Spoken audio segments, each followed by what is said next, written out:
Okay, so good afternoon.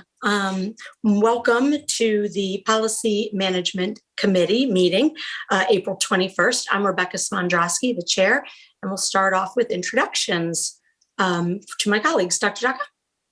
Judy Jaka. Good afternoon. Ms. Evans? Sure, it's great to see everyone. Good afternoon. Right. And Ms. O'Looney? Good afternoon, everyone. So thank you all for being here. We've got lots of staff here as well, which I very much appreciate. And I will let you all introduce yourselves as you go ahead through your individualized sections. First item up would be the informational summary. I just want to clarify with my colleagues that no one has any questions, changes, or concerns. Okay, well then we will continue to move on with item number 3, which is policy FFA, naming school facilities. This policy has been amended to update the criteria used for evaluating names for Montgomery County Public Schools and our facilities. The criteria strives to ensure that naming facilities for individuals should align with ideals, core values, and commitments expressed in our board policies. The committee reviewed the draft policy for a little bit of background, FAA, at our December 9th meeting. The full board reviewed the draft policy, took tentative action on February 8th, and we sent it out for public comment. So today we are here to review the comments and determine whether or not we need to move it forward for approval by the full board. So with that, I will turn it over to staff and let you all take it from here. Thank you, Mrs. Mondrowski. Can everyone hear me? Yes. Good afternoon, everyone. Leslie Turner Percival, Legal Director in the Office of General Counsel. We are here today to discuss public comments received on policy FFA and consider moving to full board for final action. Mrs. Frances Frost is joining us from Student and Family Support and Engagement.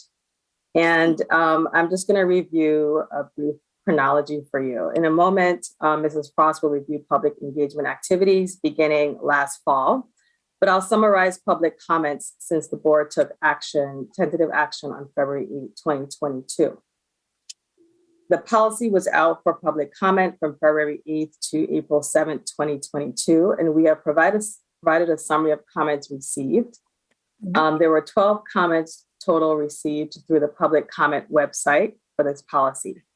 Some commenters expressed general concern about racism and a desire to see individuals honored who reflect Montgomery County aspirations and a more complete representation of its history. There were a few comments that addressed the concern that naming schools after individuals is problematic and suggested geographic names instead. And you will note a comment from a participant in a recent naming process who shared her reflections, including her comment about the formula by which the board nominates 4 names and the school community nominates 2.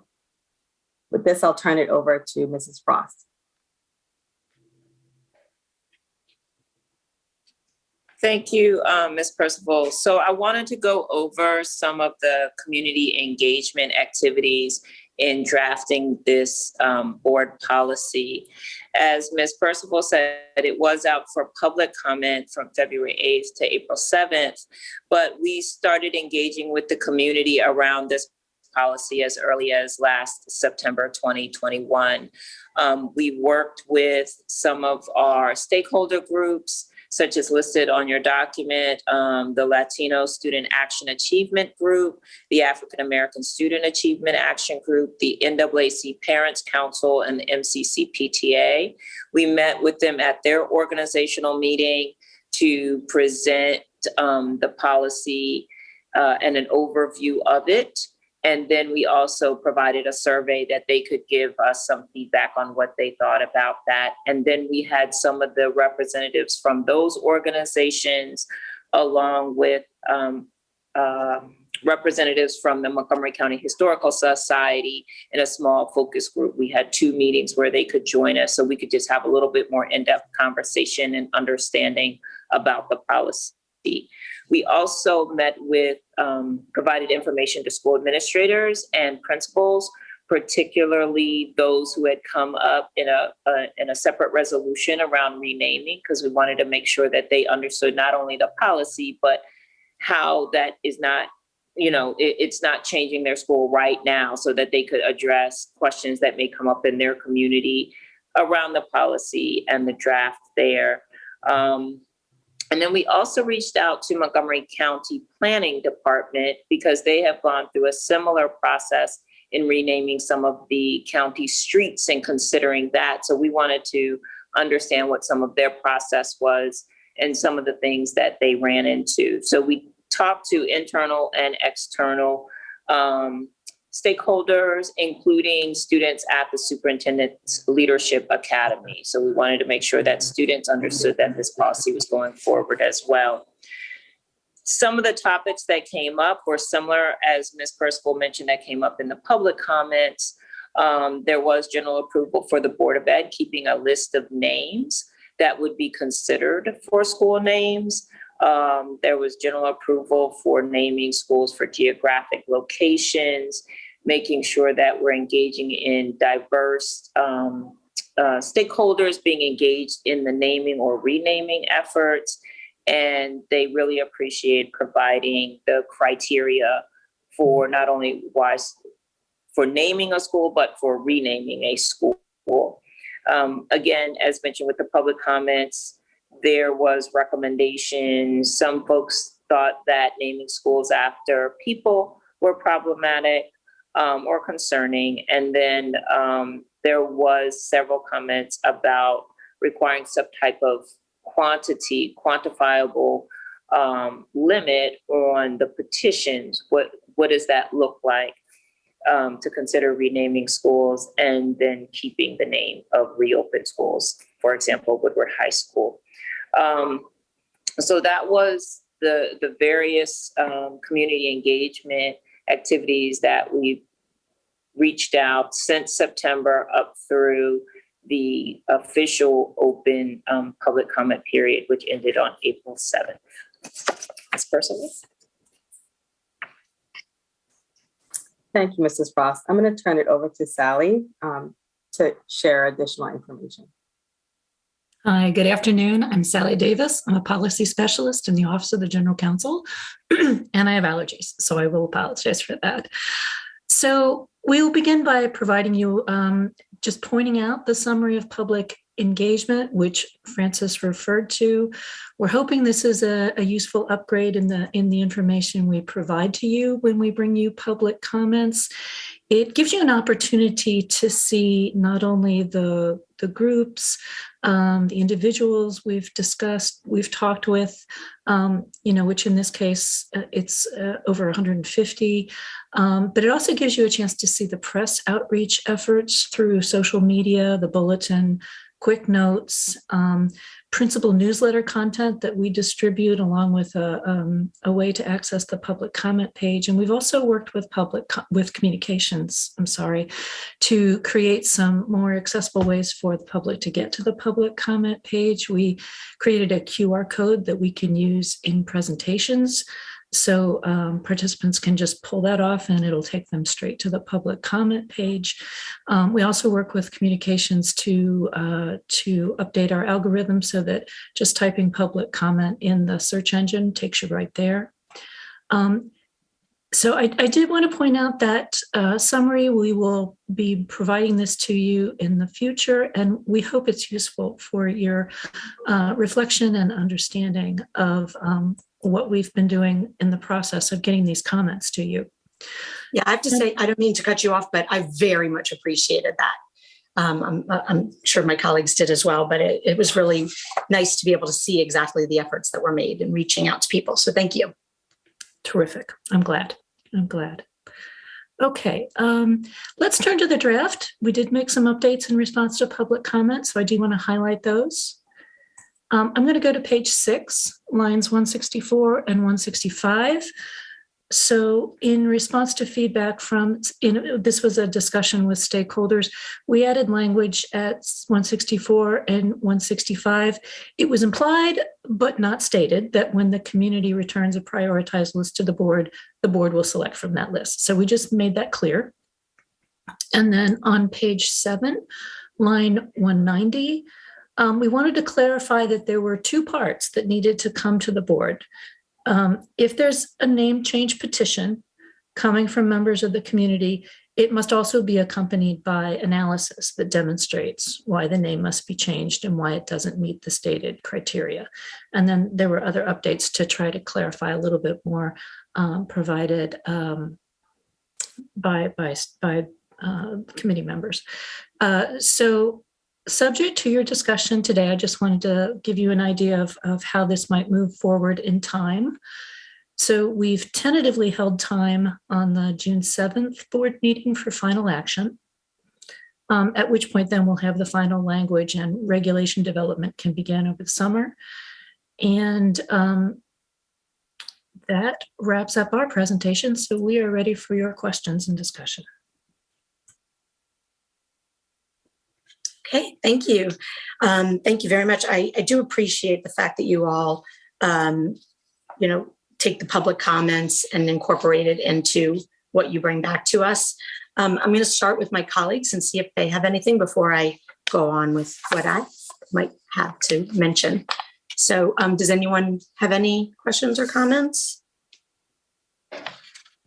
Ms. Smodrowski, my comments were Jump in there.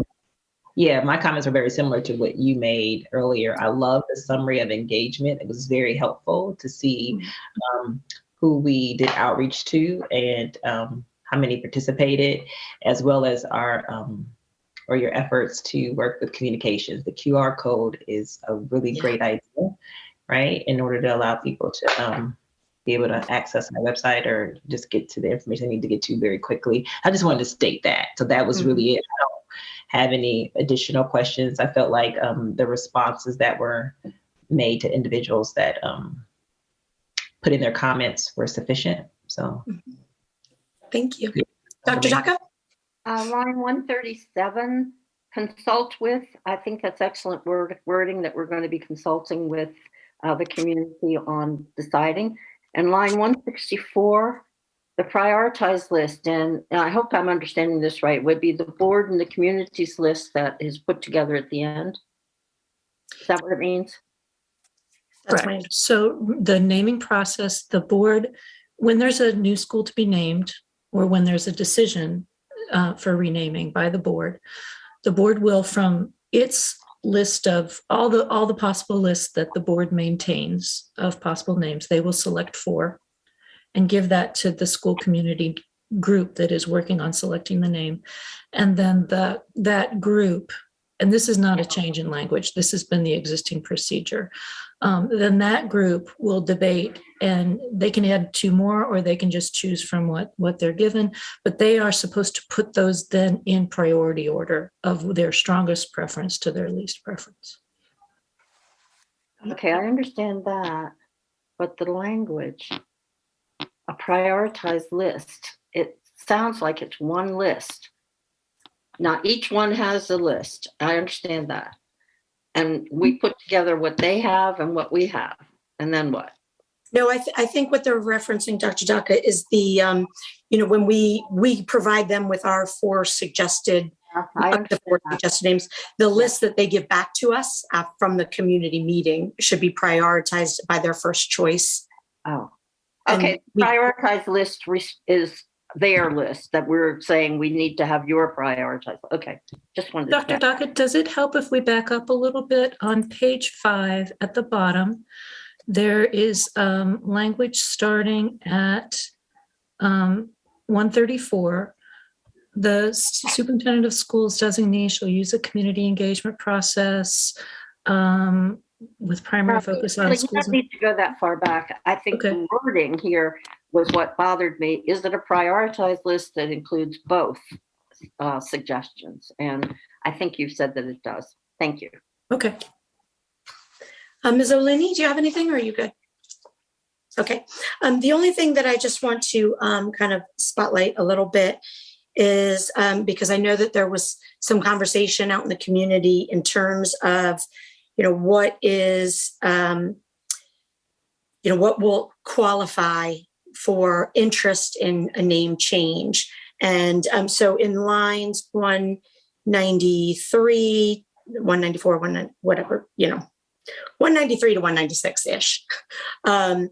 You address that. And I just want to take a minute to kind of highlight that a little bit, because, we in discussions have come to agree that it can't be like a definitive number of people or, specific, because what is a significant amount of support for one school may be a very different number of people or amount of interest than for another school. So I just kind of want to highlight that, you all did put the verbiage in there specifically to leave a little flexibility when it comes time to make a determination of that on that issue. So it's not really a question. I just wanted to point it out because I know that was something that a lot of people had concerns about in terms of what qualifies. So thank you. If nobody has any other comments or questions, we will move this forward to the full board for a final action. Okay, great. Thank you. All right, with that then, we will move on, cruising right along here. We will move on to item 4, policy ECA, energy conservation.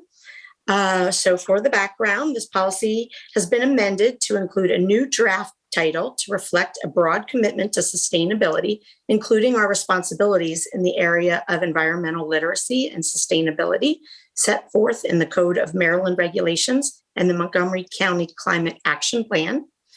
The draft policy also addresses the Maryland initiatives to increase the number of green schools in the state of Maryland and the requirement to update its energy policy by July 1st of 2022.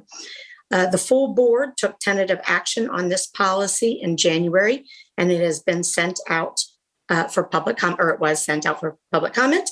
And so today we are going to review the comments with you and go forward from there. And again, I'll turn it over to staff. I'm not sure if it's Mr. Adams or Ms. Davis, or you all jump in there. Thank you, Mrs. Bondrowski. I will lead off. As you mentioned, we're here today to discuss public comments on ECA and consider moving to the full board for final action.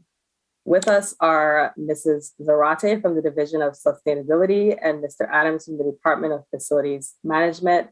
Also in the audience, I believe I saw Laurie Jenkins from Outdoor Environmental Educational Program. In a moment, Mrs. Zarate will review public engagement activities beginning last fall, but I'll briefly summarize public comments since the board took tentative action on February 8th, 2022. Policy ECA was out for public comment from February 8th to April 7th. And while Mrs. Zarate will give you some more information about the engagement work, we provided a summary of comments, and I'll review a few of those.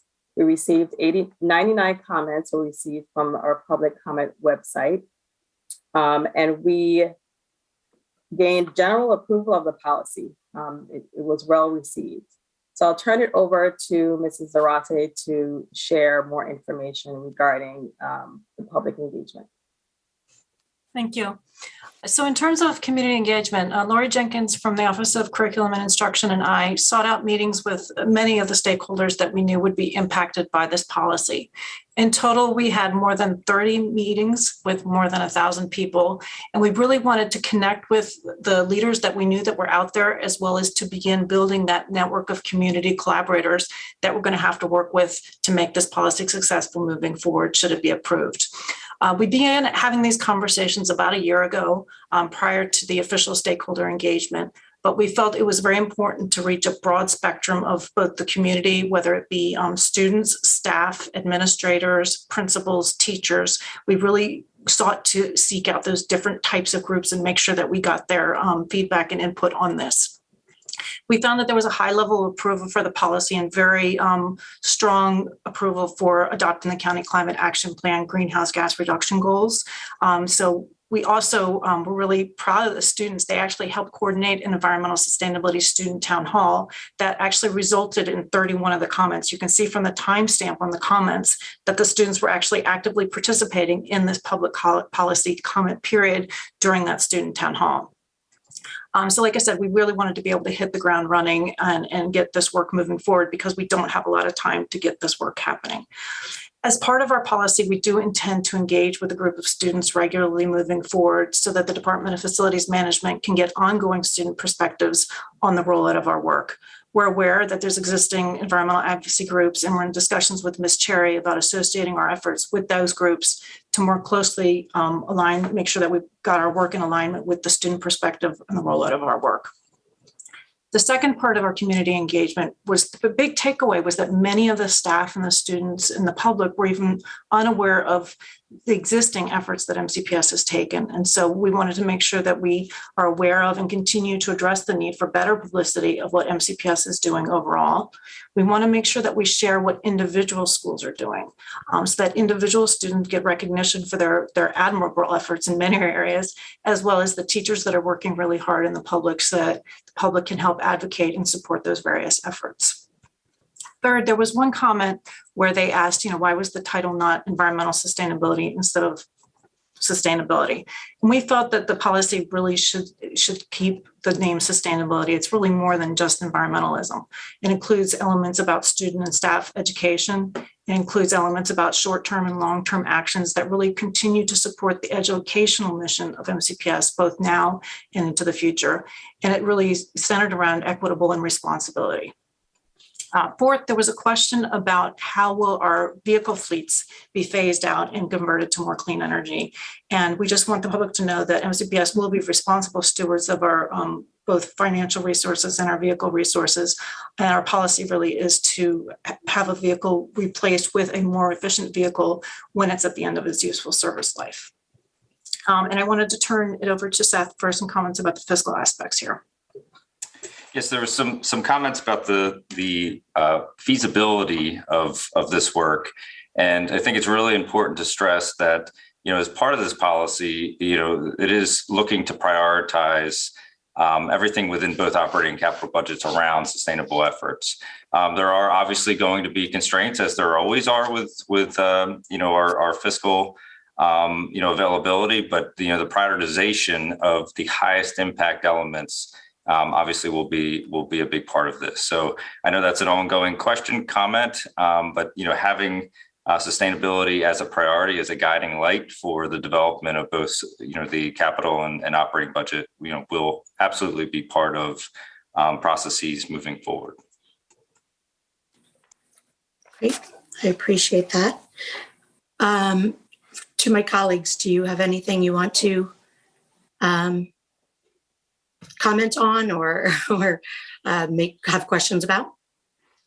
Yeah, I do. Okay. The green trees, if we have to take trees down, is that part of this policy or somewhere else?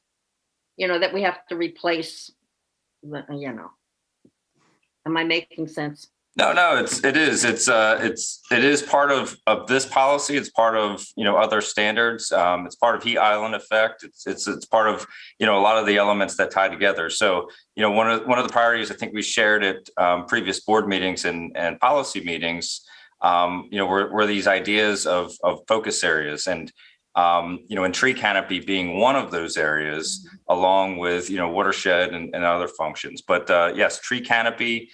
Expanding that tree canopy and the positives that bring with it are a priority associated with this policy. Okay, I just didn't see that. I want to thank you so much for emphasizing sustainability at the last board meeting, because we usually look at the design of the building and the colors and all the conveniences, but we don't spend as much time on sustainability. And I think that's why students and the public didn't know how much you were doing in that area. So thank you so much for that. I will associate myself with my colleagues' comments there. We very much appreciate the work and the effort that you all are putting into both this policy and the overall effort for more sustainable solutions. So with that, I will ask, Ms. Oluni. Jump on in there, hon. Yeah, real quick, nothing to do with the actual content of the policy, but at our last policy management committee meeting, I know we reviewed policy ABA, community engagement, talking about the new expectations for our system and how we engage community stakeholders, but specifically students, in our decision making and our policy writing. And I think the revision process for policy ECA in particular, the wonderful town hall that was held, I was lucky enough to be there. And thank you to those of you who were able to come to my SMOB Advisory Council meetings as well. I just think that this is a shining example of what community engagement, especially with our student community, looks like, especially with an issue that impacts students and the next generation as directly as sustainability and the future of our planet. So kudos to you all.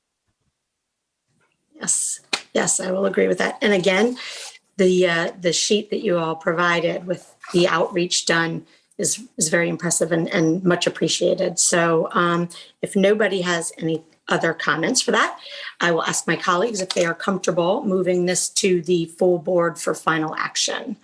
Does everybody agree? Thumbs up. All right. Okay. Well, then we will move on to the next item, which is item 5, policy JPH, school food and nutrition services programs.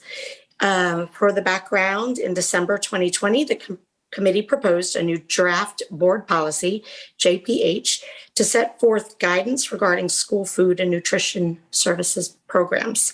The committee recommended that the draft be approved by the full board for tentative action and be sent out for public comment. The public comment period was open from December of 2020 through February of 2021. And the committee then reviewed those comments back in February of 2021. Today, we're going to pick up where we left off and go ahead and review the public comments again and hear from our staff with their recommendations on how we should proceed based on all of that. So I will turn it over to staff. Thank you. We are here today to discuss public comments received on JPH and consider moving to the full board for final action. With us are Ms. Dawson from the Office of Finance and Operations, Ms. Harrell from the Division of Food and Nutrition Services, and Ms. Pruitt from MCPS Educational Foundation. And in a moment, Mrs. Harrell will present why this new policy is needed and the context and magnitude of unpaid school meal changes prior to the pandemic. Work began on this policy in response to a federal requirement that all school systems have a policy for how to handle unpaid meal charges. This was well before the pandemic, when we were operating in a very different public hunger situation. Work progressed, and following tentative action in the fall of 2020, the policy was sent out for public comment. This committee reviewed public comments in February 2021, and because we were federally required to have a policy, the committee forwarded it to the full board for final action back in May 11th of 2021. And at that time, the board decided to table the policy until more information was available about the possibility of state funding. Today's meeting is a re-review of public comments, and you are being asked to consider moving this to final action so that MCPS can be in compliance with federal law to have an unpaid meal charge policy. So in terms of the comments we received 10 comments through our website previously, as stated. And again, we are looking to discuss those comments, and I'm going to turn it over to Mrs. Harrell.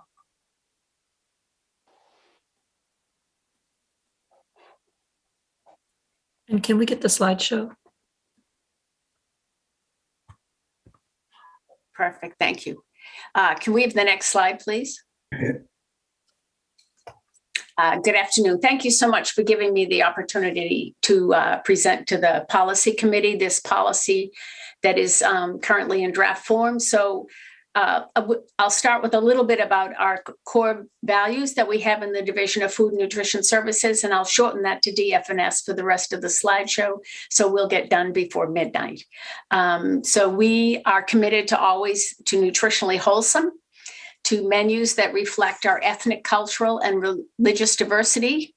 We're also committed to sustainability, so this is perfect timing to follow our colleagues from DMO, when we also want to be economically viable. Next slide, please. So under the combined federal register, all school districts that receive meal reimbursements are required to adopt a policy for unpaid meal charges to meet these requirements. We're actually about 5 years late getting this policy in place. Our school meals fund operates as an enterprise fund, which means these are out of order, but that's okay. That we must stay economically viable. So we have to maintain the financial integrity of all our program. Our budget includes our labor, our salaries, all of our benefits, food, equipment, and supplies. Next slide, please. So I want to make a couple of comments about what the actual terminology is that USDA uses, and one of them is delinquent debt. So delinquent debt is any debt that's really owed, but that it may be collectible and efforts will be made to collect it. The debt then remains on the accounting documents until it is either collected or determined to be uncollectible and written off. Once it's determined to be uncollectible and therefore written off, it becomes what they call bad debt. So bad debt has to be written off as an operating loss. Federal resources, which include the enterprise fund for DF&S, may not be used to cover the bad debt. So bad debt must be restored using non-federal sources. Next slide, please. So going back a little bit in history for 15, 16, 16, 17, and 17, 18 school years, we had in place a school meals process where we had a threshold amount of $10.20, and that was about 5 days worth of lunches. We did have an alternate meal that if you went over your alternate, over the threshold amount, you received a cold sandwich. There was no delinquent debt to bad debt because we didn't accrue anything over 1020. And the impact on the district was there was no financial impact. Next slide, please. So in 1819 and then 1920, part of 1920, obviously, because that was the year that COVID hit, we began to accrue other debt. We began doing, we had a threshold, there was no threshold. And then there was no alternate meal offered to students. So if a student came through, regardless of what their negative balance was, they still received the meal of their choice. So for the first year that we had this process in place, the delinquent debt was $297,523. We were able to recover $31,000 in excess of that through due diligence. And that included outreach by individual schools or principals, and it also included mailings that we did from our central office from DF&S. And then if you see the last line, this is where our colleague Yolanda Pruitt and the Ed Foundation come into play, because Yolanda's foundation actually picked up $100,000 in terms of debt that was accrued. Much of this debt was for students that then became qualified for free and reduced meals, but had accrued debt prior to that. So we would be unable to go back if you did not submit an application, I'll say, for free and reduced price meals till, I'll say, November 1st.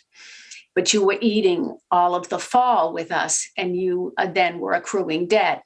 Once you become eligible for free or reduced price meals, we would stop all action in terms of collecting any debt from you.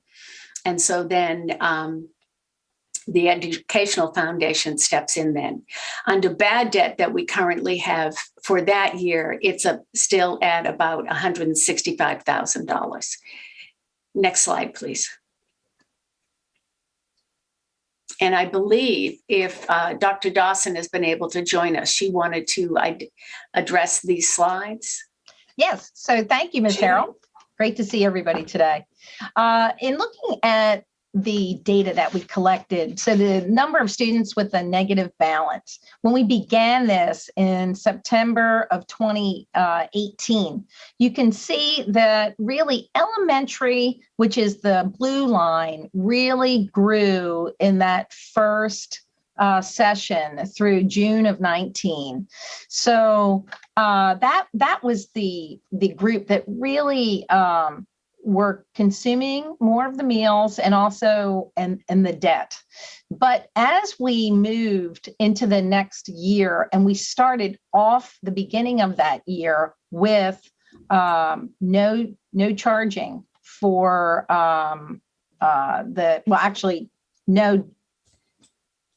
no charging for meals in that way starting in September, we began to see that middle school and high school took advantage of that as well. And that was what the difference was from that time. So originally when it began, you saw more movement around that negative balance from elementary, but it really improved, got larger, I should say, for the secondary level in that next year.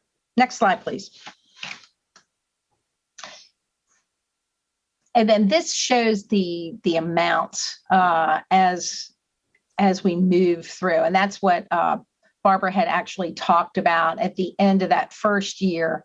And then as we got into September 19 into January 20, what you can see is in the second year that this implementation went, and when it stopped at the beginning of COVID, on March 13, 2020, that year, you can see that the amounts were growing much more rapidly into meal debt by January, as opposed to the spring of the next year.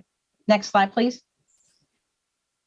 So the fiscal impact, when we talk about the partial year debt accrued, so that 2019-20 year, where we began really the second half of the year, and we moved into the full implementation on 1920. By the March 20th, 2020 time, we had accrued $416,157,000 owed, and it was specifically around just over 16,000 students.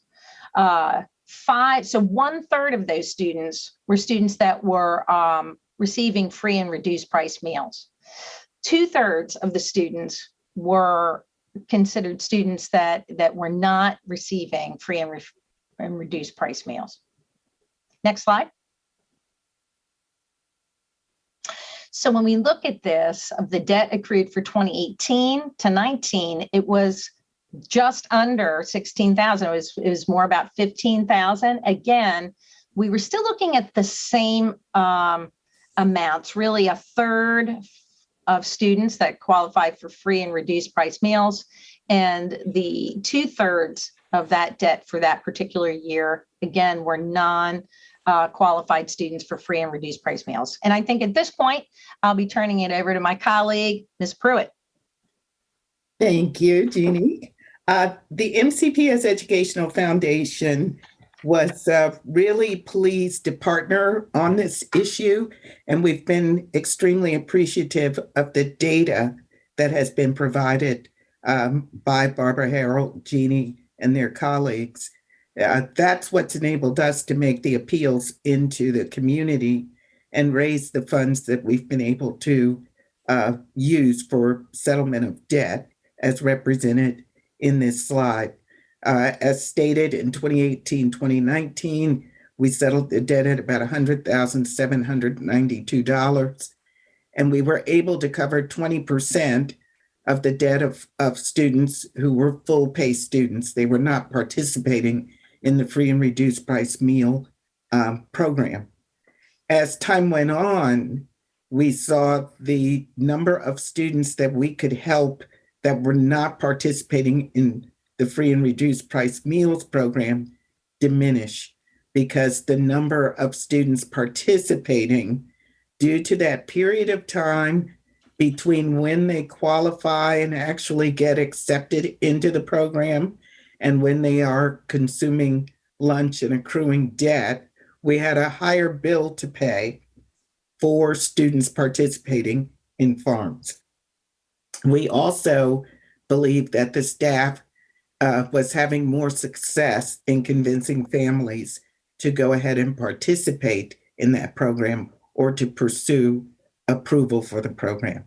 So as we moved forward from 2018-2019, our farms bill was increasing and our ability to help other students was decreasing. Next slide, please. So we've set priorities for how we will utilize funds that we raise from the community, and we've set priorities for how we will pursue community support. Next slide, please. When we did an analysis of the using the latest data right before going into COVID, we saw that roughly half the schools accrue a debt of less than $1,000 per year. We are having success with getting individuals to step forward and sponsor those schools, and we will continue to do targeted requests. We will also reach out to the PTAs to see if that's something they may want to partner with us on, since we were partnering on a gift card campaign that is no longer in process. 81 of the schools, 40%, were accruing debt between $1,000 and $5,000. We think that tier of debt probably requires more organized support, support from organizations. It might be the small civic groups, fraternal groups, just individuals in giving circles that have an interest in this issue. The most impacted schools, number 22, and account for about 10% of all MCPS schools, they have acute debt. It's at least $5,000. 6 of the schools have extreme debt that's above $10,000. And we are reaching out to significant size family foundations and other philanthropic organizations to pursue support to alleviate those accrued debt balances. So that is, we've decided we have to approach raising funds in pockets and in different strategies in order to meet the needs of all of our schools. Next slide, please. Really putting a focus on that 10%, I think that's the most acute. Our desire in our analysis of the giving community that has organized its philanthropy, we are finding that we're very fortunate to be located in a community that has hundreds of such organizations. My desire would be to get them to take turns on sponsoring particular schools so that no one organization is overly burdened or has the expectation that every year they would have to sponsor a particular school in this high debt category. And with that, I'll turn it back over to Jeannie. Thank you, Yolanda. Next slide, please. So with all of that said, and certainly the wonderful support from the Educational Foundation and working with our schools, what we're proposing in the policy is to meet the federal requirements. Next slide, please. So what we're proposing is that there is not an alternative meal used in any way, shape, or form. That there is a threshold, but not for students who qualify for free and reduced meals. There's no threshold, and we would work with the Educational Foundation, which you've heard, to follow through on that support throughout each year. We are saying that there would be a $35 threshold for full pay students or students with unpaid meal charges that do not qualify for free and reduced price meals. This is an equivalent of 8 to 9 breakfast and lunches combined. That's what that $35 represents. When we talk about delinquent and bad debt, so all debt accrued by students qualified for free and reduced price meals will be paid through the foundation Dine with Dignity. That's what we had stated. And that all debt accrued by full paid students will be paid with non-federal funds in MCPS. So we would work, first of all, with schools to work with our students that may be struggling to pay. Let's say they're at $25 and we want to work to see, are these students that could qualify for something? Again, much of this has to do with communication and working with our schools and families to ensure that their needs are met and that they are receiving nutritious meals and that they have these options. The cost impact would be debt for the full pay students. So this may be something, that in addition to non-federal funds, if we need to come up with that, then we need to be thinking about, where is that funding within our budget? Next slide, please. And I think at this point, I turn it back to Ms. Davis.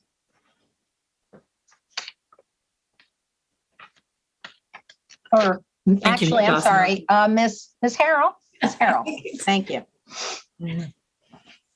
I was shuffling my slide deck again, thinking I had missed something, but next slide, please.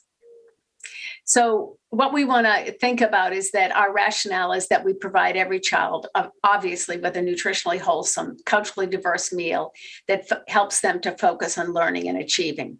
We want to minimize any practices that identify children with insufficient funds. We never want a child in line to be told you owe or you don't have any money in your account. We also have to maintain the financial integrity of our enterprise fund. And so our plan is that we will implement a consistent policy regarding the collection of delinquent debt. Next slide, please. And now we turn it back over to Ms. Davis. Thank you. We have completed our presentation and we are ready for your discussion and questions. Okay, thank you very much for the presentation. I have a couple of things, but I'm going to ask my colleagues first. Anyone have any questions or comments on this before we move to the full board? Yes, Ms. Evans. Yes, thank you for the presentation. So my first question, I don't even know if it's a question that we all can answer. I just want to know, do we think that at some point that there will be some consideration or the ability to have our parents that are on SNAP, that when they register for that, they automatically somehow get registered for free reduced price meals? Have we ever heard that conversation come up to where it's a little bit more ease? Because if they're applying for SNAP, we can make the assumption that they should be receiving free and reduced price meals. So that's one part. And the second part is, do we give our application to Department of Health and Human Services? So as families are coming in to register for the SNAP program, that they're able to get our application? Do we partner like that? So I'll take that question. So first part, if you are eligible for SNAP and you are approved for SNAP, then you are what we call a directly certified student. So directly certified students, we do a match with the state, and our IT person does that every single day. And so if you were approved for SNAP, I'll say last Friday, you would, and once that's in their system, in DHHS for the state, once you're in that system, then you would then be directly certified with us and automatically qualify for free meals. So we do not share the application with DHHS because, again, if you qualify for SNAP, you will then be directly certified with us. Okay, perfect. I didn't know that. Thank you. That's okay. So I will add on one more piece. So USDA has initiated a pilot program that students who qualify for Medicaid can be added and matched to increase the numbers of direct certification students. So it is not a national program, but Maryland was chosen to do a pilot program for it. And we volunteered to be one of the counties that will participate in this. So next year, we'll be eligible, and we'll start that with the first day of school. So we will get a list of Medicaid students that we will then be able to match with our student database. And if you are on Medicaid, then you will automatically be considered also a directly certified. The other good news is if there are multiple children within a home, and they're not all on Medicaid, all of the students then are considered not directly certified, but they automatically qualify for free meals. That is so perfect. Thank you for sharing that. I thought the question was kind of out in left field, but it's good to know that we automatically do that. I do know that there are some constraints for our schools to get parents to, fill out that paper, to do that paperwork. So my other question, and you might have said this, and maybe I missed it, when we talk about the debt, right? At what point do we consider it bad debt? Once it's more than one school year cycle? Like at what point, because I know the debt can, like the lunch can be carried over, the balance will be carried over. At what point do we say this is bad debt to decide that we're going to write it off? Thank you for that question. Yeah, I'll take that one. And Barb, you can jump in.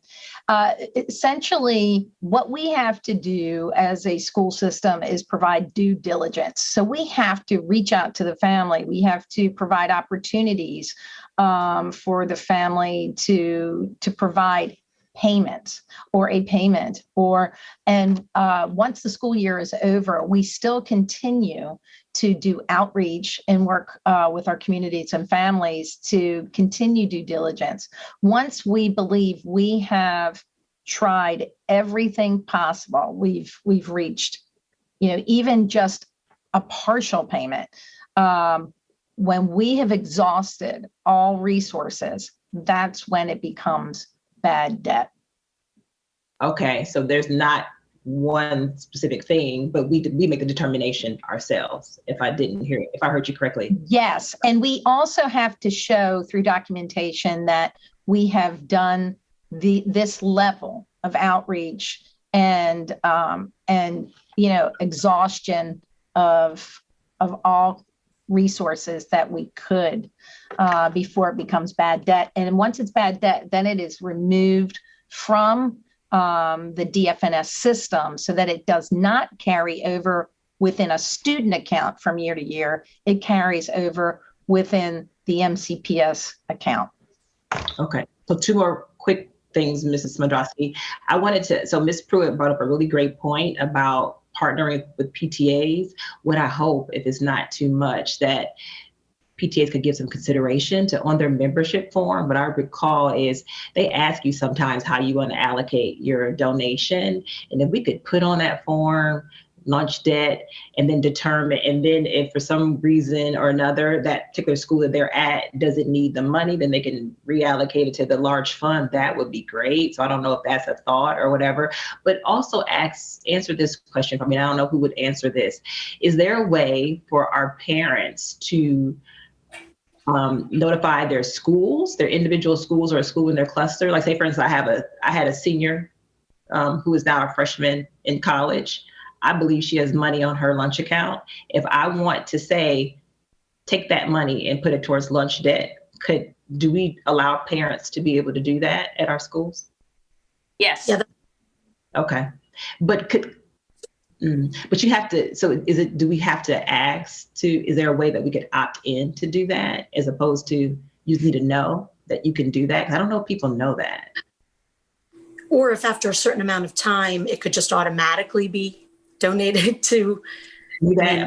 I never collected it, and my kids have been out of school Sophia's been out for almost 4 years now, and I never thought to get money back from what was on her account. So I would hope it's just been donated, but maybe it's just. We cannot donate, actually. Yeah. So as long as it's a positive balance, we cannot take your money. It's not like, if you have a bank account that's inactive for 5 years, it goes into the state fund. There is not that type of legislation that covers this. We have to maintain that in the student's name. Obviously, it's in an inactive file.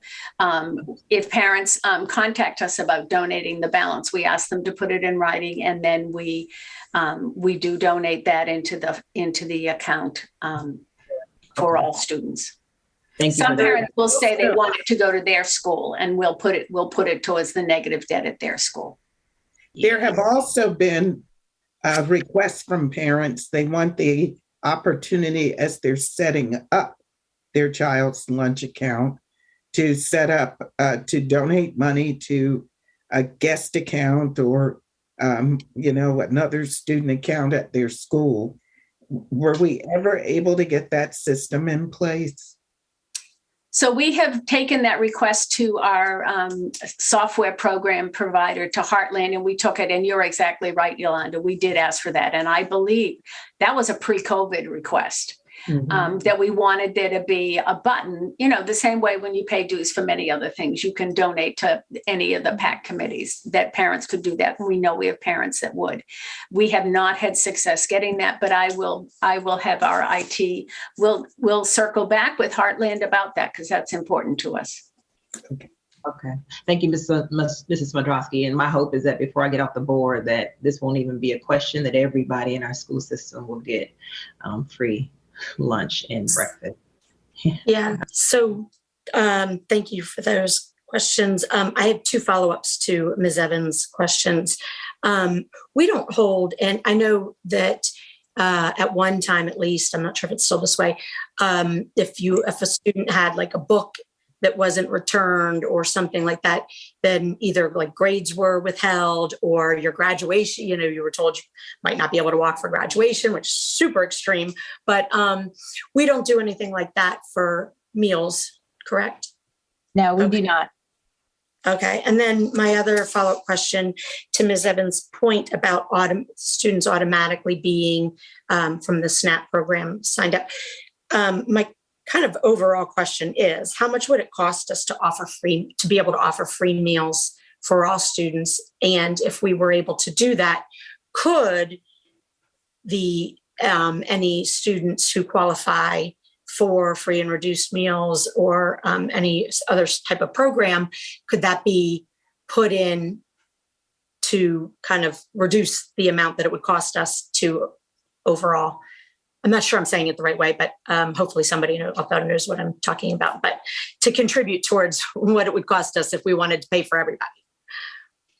So we would, even if we went to universal free meals, which is, I think, what we're all hoping for, we would continue to have students that would be in the different buckets. We would have students that are eligible for free and reduced price meals. So we would get reimbursements, excuse me, from the state and USDA for that. We would also continue to get much smaller reimbursements, but reimbursements for the full paid students for breakfast and lunch as well. So it wouldn't be that someone would have to pick up the entire tab for all of the meals, but that they would need to pick up the tab. And we've come up with those cost estimates.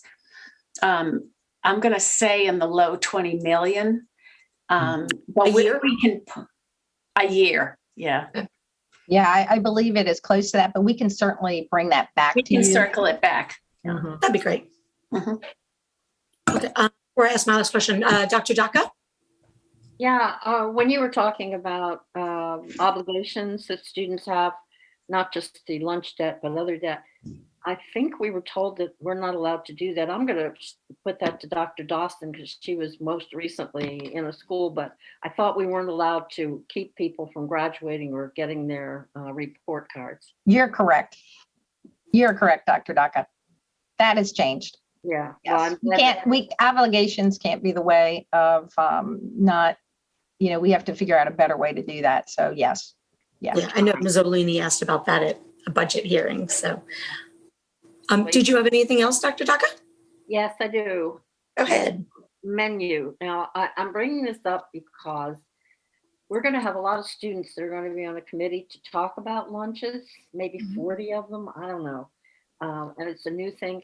But the issue is menus. They need to understand why there are certain foods that are on the menu and why we can't have some of the others, or maybe we can have some of the others with their input, because to be in the cafeteria and see kids just dump the food that they're served it's heartbreaking. And especially funding, it's important to fund the students who so that they all can eat. So I'm just saying, I hope that you will be able to work with students and with the community about the menu and why certain things are allowed and where the federal government comes into this and ties our hands. So But anyhow, thank you for the presentation. Thank you. Yes, and Dr. Daka, just to kind of add into that, and certainly, we're actually really excited about the resolution that came out because we love working with our kids. So this is a fun committee that we'll have, and we'll be able to get even more input. But yes, the federal regulations around sodium, around the amount of calories that are in each meal, all of these things do matter and are required in order to get any kind of federal reimbursements. And remember, the fiduciary responsibility of an enterprise fund as well is to be able to make sure that our meals are reimbursable, but also to meet the needs of our diverse student body. And that is essential. And, Barbara, Ms. Harrell and I have certainly worked with, we have culinary experts on here. Barbara herself is a dietitian. So we have the right people doing this. It's a matter of really getting back to, now that we've come out of COVID and we've been working throughout the year to not have individually wrapped things all the time, but, to really make power bowls and smoothies and have all these different options for our diverse student body. So that's something that, we've gotten back to, we're still working on, but we do want to have our students as part of our taste testing process, our focus groups. All of these things have started up again, and we're really excited about that. And I am putting in a plug that we do have a taste test for the board and the superintendent coming up in May, and we're really excited to have you guys out there for that and to actually show you the operation. Because it is complex and it's many, many different capacities between supply chain and all these different things. So we're excited, and we will also, I'll put in one last plug, in June, we will be presenting on the Division of Food and Nutrition and featuring with you and really providing some more detailed information. So we're excited. Mm-hmm. We're very excited. So May 16th, 11:30 to 1 in the thicket, as we affectionately call our building. It's on Turkey Thicket. I'm not sure who named it, but that's okay. We call it in the thicket. Very and nice. the last plug, I know I'm totally off topic, Ms. Mandrowski, but you've been so good to me. The last plug I'm going to say is for that particular ride, we will feature an electric bus. Wow, that's fabulous. I like to hear that as we just talked about our sustainability policy. So yeah, thank you. That's great to know. Ms. Oluni, I'm sure you've got quite a few comments or questions, so you go right ahead. Yeah, I have a few thoughts. Our superintendent, Dr. McKnight, had her first community conversation, one of many, I'm sure, last night, and I sat at a table. The question was posed, if we could change one thing about the school system that would transform our operations and our performance, what would it be? And I was with a group of boys from Gaithersburg High School. The calls were unanimous for transforming our school meals. And yes, we can laugh. We can joke about meals and how concerned students are about what they eat, but I really think it's valid. We all know that what you eat impacts your performance. If you don't eat, you won't perform well. And I think that's a really important thing to be thinking about with our students. I'm especially really, really excited to see in this policy the striking of the alternative meals program. That wasn't really discussed today, but talking with a lot of community members and a lot of students, that system of giving a cold sandwich instead of the hot meal of the day really was not constructive to students' stomachs or their social emotional learning or their relationship with the school system. So the fact that we're not holding students harmless for their parents' financial situation, I think, is a really, really huge step forward that I want to make sure is highlighted in this new policy. I think that's absolutely huge. The one question I did have, and I asked this during budget season, but didn't really get an answer, so I'll ask it today. Don't know if I can get an answer, is whether or not we've considered, we have, I guess, a minor program of universal school meals that will continue into next school year at just a select few of, I believe, our Title I schools.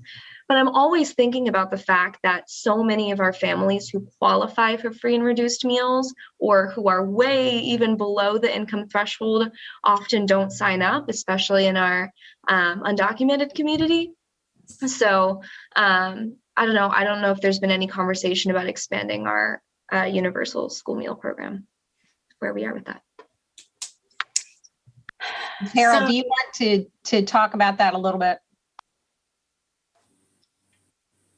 I can talk about that, absolutely. So I will tell you, until the second week in March, we were just dead dog sure that our congressman would come through and pass legislation to fund universal meals for next year again for us, with some of the waivers. So we have some school meal flexibilities.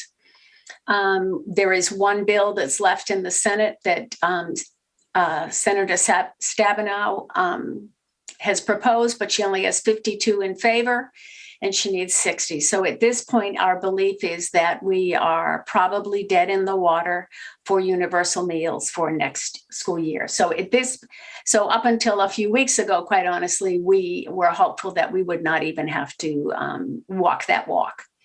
At this point, we do know that we have to plan that we will walk that walk. So we know that we have our COLA and NICS, which are our two innovative schools, and they begin July 6th. So we know for sure that we will start them off as universal schools. One of our challenges at this point is that we need to figure out what our costs actually are this year. So our costs have escalated out of control. We won't know our reimbursement rate until after July 1st. And so our challenge is that it's sort of like knowing I don't know what my paycheck's going to be until after July 1st.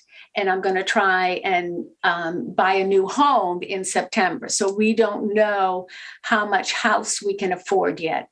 Our hope is that we will certainly be able to continue the universal schools that we had in place pre-COVID, and they were, for the most part, all Title I schools. We would like to, if everything aligns, we'd like to be able to add schools next fall, or possibly after the break, if we can do it, to bring it up to be all of the Title I schools. Can I ask, would our COLA and NICS be additions to the universal school meal schools, or were they already part of that cohort? They were already part. Okay. Both of them were already part of that, yeah. Okay, if we do expand, and I really, really hope that we can, that is call for a press release, not just to get the community aware of that program, but also that's a huge step for our school system. Yeah. We really hope that the Medicare pilot is going to be of great benefit to us. Hartford, Connecticut has been doing this Medicare pilot for a couple of years now, and they saw what they described as dramatic increases in their students that are directly certified. So we are very hopeful that next year we will see that as well, which once we have those students, it then makes it even more affordable for us to be able to increase the number of universal meals. And one last question. I've heard from some students, there seems to be this idea that since we switched over to universally free meals because of reimbursements from the federal government, that the quality has declined. And I don't think there's any correlation there. Maybe there's correlation to our staff shortages or something else, but just wanted you to confirm that there's not a correlation between getting reimbursements and our actual vendors. Thank you. So actually, we are getting higher reimbursements during COVID. And so for the most part, we already had bids in place. So all of our food purchases are bid out competitively. And so we have maintained those same products as long as they're available. So in previous years, we would have only had, say, one vendor for a product. So for this year, in December alone, we had to add 28 companion products because we could not get the product of choice. We never went for a cheaper item. None of these were cheaper items, and most of them were more expensive. Right, and with that, that's why we brought even this year to the board, brought back for extra funding because of the increases that we've had to pay for these extra products and for paying for just higher quality, higher amounts, because that supply chain has been a bear. And, again, it's not just MCPS, it's across the United States, but it has been hard. And also, when we think about consistency, Ms. Haluni, in terms of school menus that, Dr. Daka brought up earlier. So when if we have a product that doesn't come in, and then we have to exchange that product, that it just may be a different product that maybe one of the kids was planning on this with their meal, but we had to exchange that fruit or that vegetable or whatever it is, and it might be something that they didn't want. So it's keeping the consistency. When you look at a menu, you should know that's what's coming to you. But boy, this year has been very difficult with the supply chains, and especially like Ms. Harrell was saying, in December alone, having to have 28 different products come in, that really is a conundrum, and it's an outlier. So we're hoping that as we're starting to see the supply chains become more consistent, that we won't have such of this mercurial pricing or products coming in and out. I know one thing that was a staple of our return to school cafeteria scene was just an assortment of alternate trays and containers for food. While we're talking about the interconnections of policy ECA and our new food policy, might want to think about purchasing reusable materials so that we don't have to navigate another supply chain shortage like that in the future. But that's another conversation. However, so all of the trays that we purchased, we stayed within our guidelines. So all of them were compostable and or recyclable. For the most part, they're compostable. Great. Thank you. So I just have a couple of questions as well. And the first one being, with the exception of lines 118 through 121, I didn't really see a lot in the policy in terms of our efforts to in the food that we provide. So several years ago, I guess now it's probably been almost 5 years, maybe 4. But I had we kind of formed a little bit of a group of local farmers and coalitions from community organizations like Healthy Montgomery and groups that are out there for strong food advocacy efforts. And we were really talking. We had some good conversations. There were people from MCPS there as well about what it could look like if we were able to contract with local farmers to provide all of our fresh produce. We talked a lot about some of the barriers, being the fact that no one farm could necessarily supply our entire system. But to me, that's not a barrier. That just means we spread the wealth, if you will. And I don't know that it necessarily needs to be a policy consideration, but I'm curious as to, is that something that we should be looking at? I know that, right now we're trying to get into compliance with our policy, but I will say that I would personally love to be able to see some sort of language that indicated that we were going to be making efforts to be providing fresh and local fruits, vegetables, or whatever else.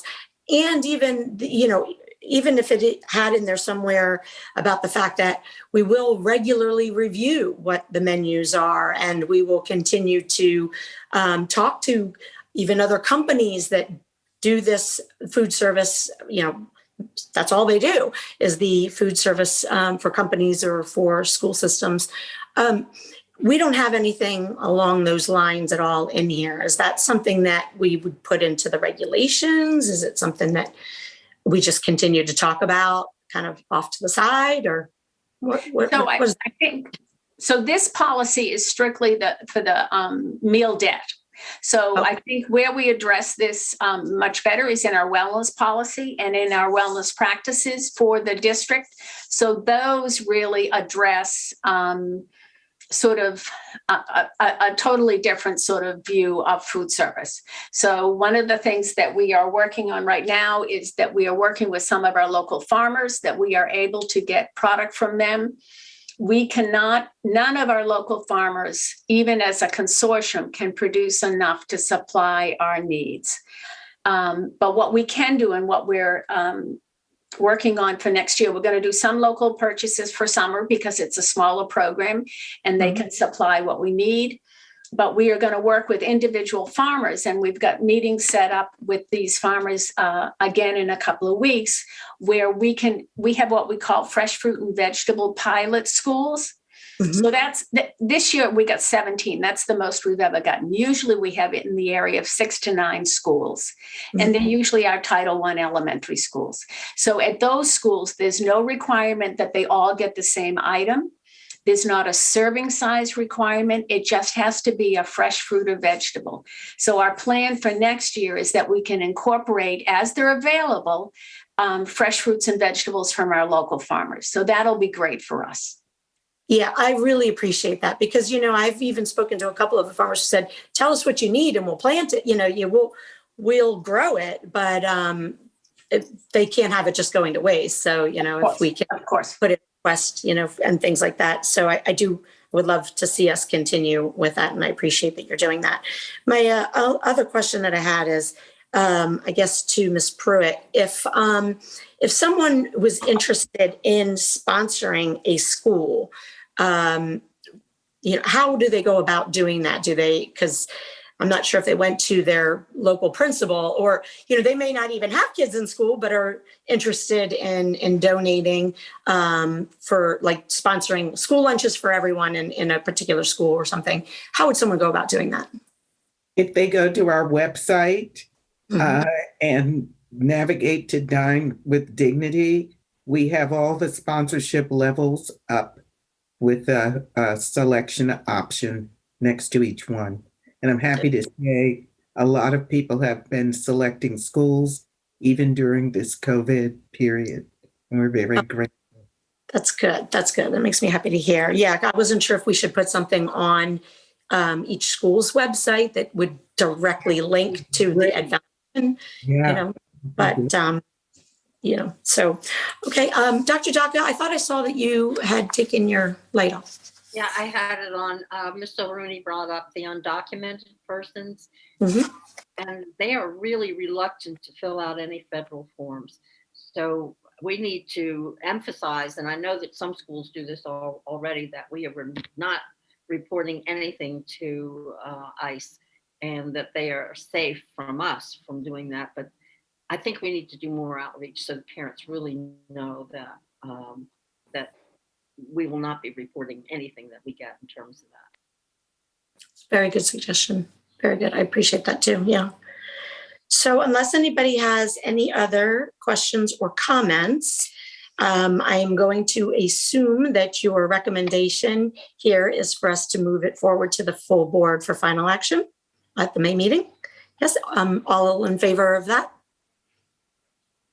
Okay, it's unanimous. So we will move it on to the full board. Thank you very much, everyone, for your work on that. Hopefully, we can get in compliance quickly. So from here, that moves us to our final item, which is item 6, and it is policy IJA, school counseling programs and services. We're going to review and discuss a framework for a revised policy that will encompass school counseling, psychological services, and social work provided by MCPS staff and community partner organizations such as the Montgomery County Health and Human Services and different groups like that. So with that, I will turn it over to staff. Thank you. Today, we are here to discuss a framework for revision of policy IJA. With us are Dr. Cruz from School Counseling Services and Mrs. Jarambi from Student Engagement, Behavioral Health, and Academics. I'm going to turn it over to Ms. Davis, who will provide an overview of the framework. Hi. Okay. So when we draft a new policy or substantially revise an existing policy, the committee often reviews a framework before we begin drafting the language. And we want this opportunity for staff to provide a rationale for you, the guiding questions we're going to use, and the general approach to how the development of the policy will proceed. So this conversation is really an important opportunity for staff to hear committee members' priorities and questions so that they can be addressed in the research, stakeholder engagement, and drafting process. So as committee members are well aware, the public testimony at meetings over the last year has highlighted the public's concern about mental health. And staffing and counseling and psychological services have been working very hard to address the concerns of students and families in this challenging context. But, and the two recent appointments by the board to the newly created position of supervisor of social work, as well as the new medical officer, further demonstrate the board's commitment to addressing these concerns. But the job titles of counselor, psychologist, social worker may blur in the public's mind. And the public may benefit from a comprehensive roadmap for how school counselors, psychologists, social workers' professional roles and obligations fit together and what they can expect from each of these distinct domains. So what we're suggesting is that IJA, it's an existing policy, be repurposed from its current focus only on school counselors to broaden the view of the provision of mental health services more generally in MCPS. And I believe we have the slideshow up. And then I'm going to turn it over to Dr. Cruz. Next slide, please. Great, thank you so much. And so as Ms. Davis shared, the need for this revision is really rooted in several differences in all three of those mental health professions, school psychologists, school counselors, and social workers. And those things include the professional standards. Each of those specific professions have their own professional standards that they follow, as well as their ethical codes and ethical standards. And so we want this revision to highlight what those are and really show the differences and delineate between all of the differences with those standards and ethical codes with those three professions. In addition to that, we also want to really take a look at, we regularly hear, as Ms. Davis shared, that people have questions around what's the role of the school counselor, what's the role of the school psychologist, what's the role of the social worker. So we want to use this revision to really lay out what are the commonalities of all three professions, but then also to share what are those differences in terms of the work that all three of those professions provide and the services that are provided in the schools. And then lastly, really looking at those legal requirements, right? Like when we talk about what all three of those professions do in terms of direct services, there are specific legal requirements around student records and FERPA, that whole notion of duty to warn and what that means for all three, and confidentiality. And so we want to highlight those things within this new revision or this revision. Next slide.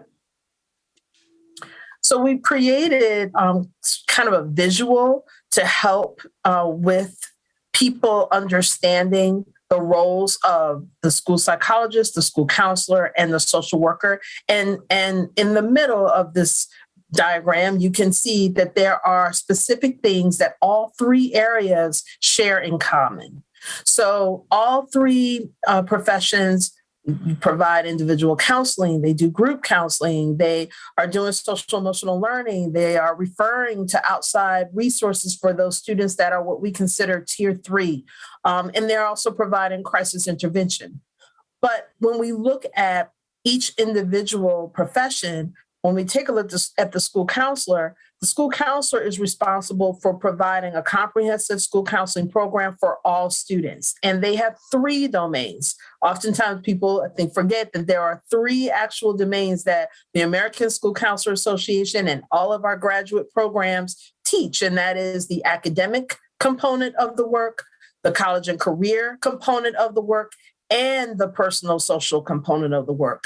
And so our school counselors are developing a program that has all three of those areas. Our school psychologists are doing a lot of work in addition to what we have in the middle here. They're also doing a lot of work around conducting 504 evaluations and helping with academic and behavioral consultation that's supporting staff. And they're doing a lot of the assessments that are taking place in our schools with students with 504s and IEPs. And then really that whole evidence-based specialized interventions, they're working on those interventions for students. And then our social worker has a separate set of responsibilities, which is really understanding that whole school, family, community connection and those systems that exist.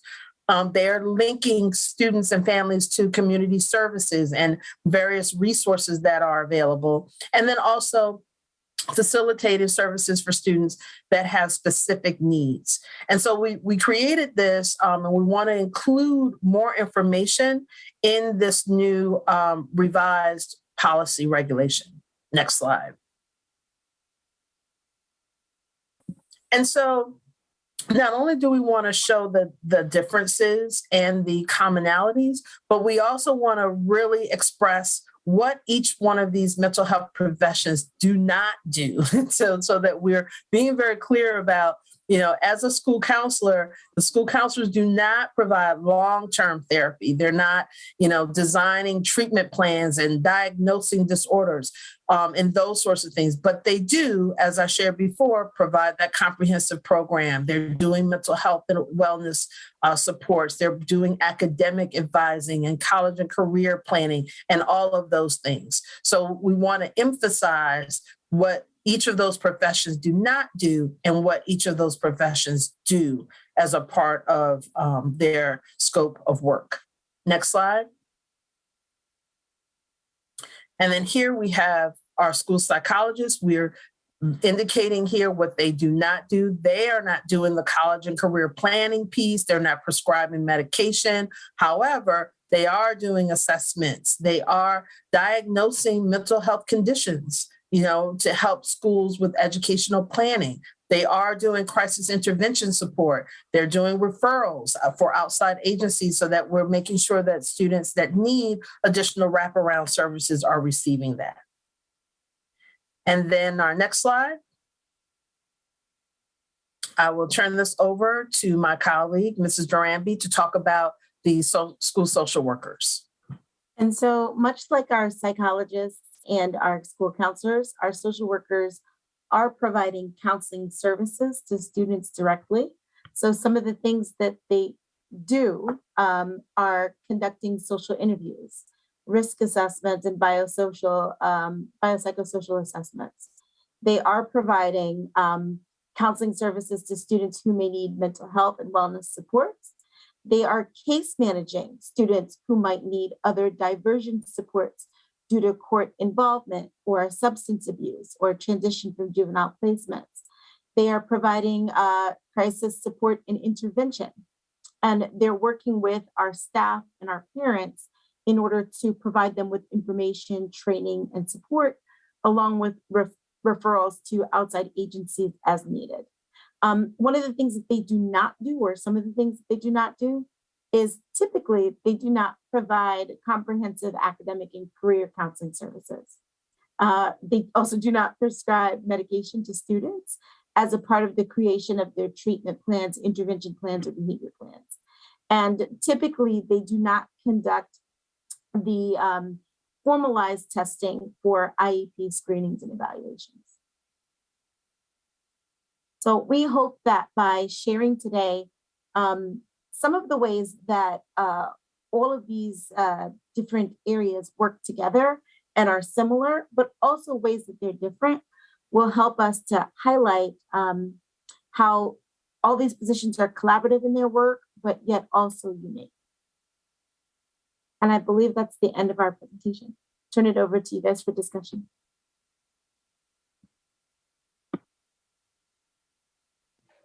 Great, thank you so much. I will start off with opening it up to my colleagues. Anyone? No? Yeah, I just want to say, we compare ourselves to systems all over the country, but they say that their psychologists or their counselors have lower caseloads, but they may not have social workers. They may not have the parent outreach persons. So we have a larger team. So we have to stop beating ourselves up, but we know that we need more people. We absolutely know that. Yes, yes, we do. I have a quick question that has not necessarily anything to do with the policy. It's more just a question. If a school feels that, I know we allocate resources based on our formulas and all of that, but if there is a particular school that really feels that they need additional support, are they able to, reach out to central office to say, I need some additional help here? They can.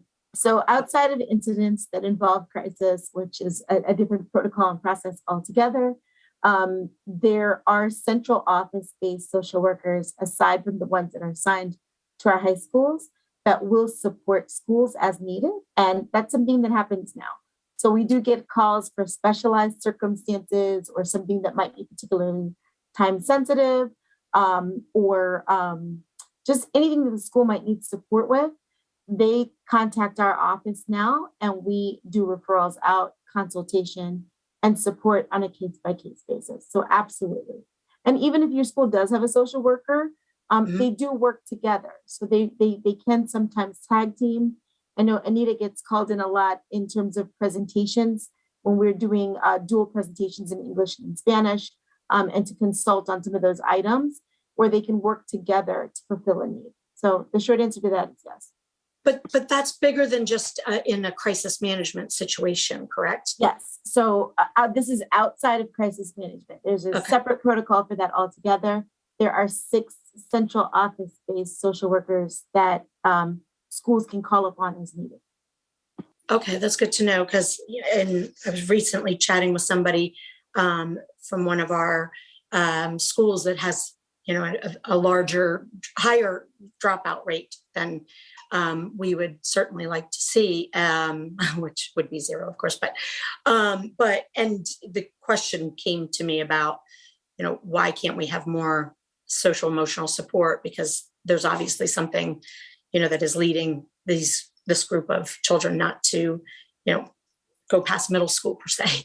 And I know, like I said, it's hard. So I'm not sure. I wasn't sure if all of the principals are aware that they can call central office if they need additional supports, or how that works. So, yeah, and I will just, if I may, I will also just add that when it comes to social emotional supports, we receive questions and requests from schools almost daily. So, we absolutely, we'll consult with the principal, we consult with counselors, we come out and provide them with support if there are specific situations that are happening with a specific student. So that's an ongoing, regular thing that we do from central office, provide those types of supports as well. Okay, great. Thank you. I appreciate that. It kind of all just goes to there are guiding questions of, what our priorities are and what the challenges are. So, with these services. So sorry about that. So from here then, unless my colleagues have anything else that they wanted to add, you are going to take the outline provided to us here and bring something back to us. Is that where we're at now? We will work with this team. We will put together some stakeholders and do our benchmarking and do our due diligence, our research, and we hope to be back in the later fall with a policy draft for you to look at. Great. And I do want to also just say thank you very much for having put together, I know I had asked you to kind of define what some of these roles look like. So I very much appreciate the slide presentation and the explanation. I still think we need to do more work in the schools to kind of make sure that our children know, our students know what each person's role are and how, how they can connect with that person and all of that. But this is a great start. And so I very much appreciate it. Ms. O'Looney, go ahead. Yeah, just some thoughts, maybe not directly related to this policy, but just more broadly for discussion on mental health support. I think we often say as a system, as MCPS, that we often wait too much for students and families to come to us when we should be coming to them and reaching out to them. And I think a similar thought process should be used with our mental health supports, where we do a relatively good job of supporting students who come to us with their mental health needs. But so often, because it is such a stigmatized issue, or because students don't feel like they have a support structure at school, we don't do enough to check in with students, even the ones that are seemingly doing okay and managing well. So just a thought. Nope, I completely agree with you on that. And to me, that sort of goes more towards my question about additional resources for schools when needed, because, we can sometimes just look at the data and know that there's obviously more outreach that we need to do on our end if they're not coming to us. Ms. Evans, did you have something you wanted to add? Yeah, I was just sitting listening. First, I want to say this is so timely and necessary. I love the fact that we're going to show where there's some overlap, but particularly what everyone does individually is so important. And I do think that there is a little bit of confusion. I know some of our community, they know, but a good bit do not know. So so my question is, I think I'm jumping way ahead. I know you're probably going to do this. I think what I'm more interested in, I can't wait to see, is when we do the summary around community engagement. I think that it'll be a great opportunity to share with our community the resources that are available and where our parents and our students can go. So when we, so I'm jumping way ahead. When we get to the point where we're doing public comments and outreach, that's just what I'm thinking about. So I feel like a lot of our challenges come from our community just not knowing what we are doing and what we are offering and who our partners are and the resources that are available. So I'm just throwing that out. So I'm completely agree with you. just thinking about the importance of this. And so I'm glad that this revision is really important, very timely. That's all. Agreed. So yes. Yeah, totally agree. So, all right, well, it sounds like you have little work to do on this. So we will let you go ahead and move forward with that. And we'll look forward to having that come back to us sometime in the next fall-ish timeline.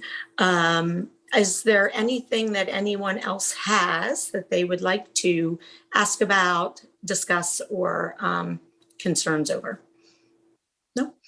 Okay, well then I think we are up to the end of the agenda for today and we can adjourn. I don't know if all in favor is necessary, but I will say. We are all in favor. Okay, yes, all in favor.